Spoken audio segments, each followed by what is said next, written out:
క్రైస్తవ జనమా, నా వైపు చూడండి. ఈరోజు నీ శత్రువేదో నాకు తెలియదు. రోగం నీ శత్రువా? ఆర్థిక ఇబ్బంది నీ శత్రువా? ఉద్యోగ లేమి నీ శత్రువా? కష్టార్జితమంతా వడ్డీలకు పోవటం నీ శత్రువా? చేస్తున్న చక్కటి ఉద్యోగం కోల్పోయిన పరిస్థితి నీ శత్రువా? నోటి మాటలతో చెప్పుకోలేని మనోవేదనతో బాధపడుతూ ఎవరికి చెప్పుకోవాలో అర్థం కాక నీ గుండెల్లో గూడు కట్టుకున్న బాధే నీ శత్రువా? ఒకరోజు వస్తుంది, నీ శత్రువులను నీ దేవుడు నీ పాదములకు పీఠంగా దేవుడు మారుస్తాడు. నీ శత్రువులను నీ పాదముల క్రింద దేవుడు పడేస్తాడు. యేసయ్యకు మహిమ కలుగును గాక.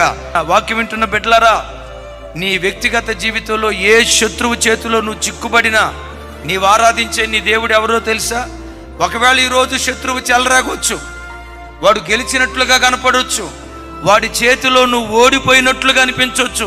సైతాన్ గడి కూడా చూసి చూడు ఎంత ప్రార్థన చేసావు, ఓడిపోయావు, నా చేతిలో అయిపోయింది నీ బ్రతుకో, దేవుడు దేవుడు అని పరిగెత్తావు, ఓడిపోయావు, నా చేతిలో నువ్వు ఓడిపోయావని.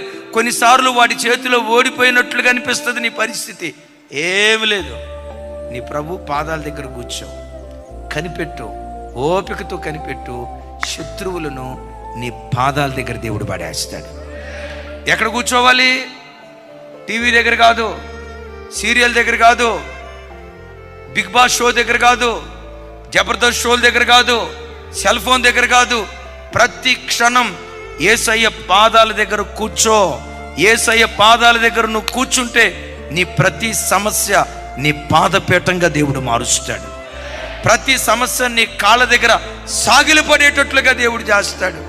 నేను ఖచ్చితంగా నమ్ముతున్నా, గడిచిన సంవత్సరాల్లో ఏ సమస్య నీ తల మీద నాట్యవాడిందో, చెలరేగిందో, ఏ శత్రువు నీ మీద వెర్రవిగాడో, ఆ ప్రతి సమస్య ఈ 21 దినాల ఉపవాస ప్రార్థనలో నీ పాదాల దగ్గర దేవుడు పడైపోతున్నాడు.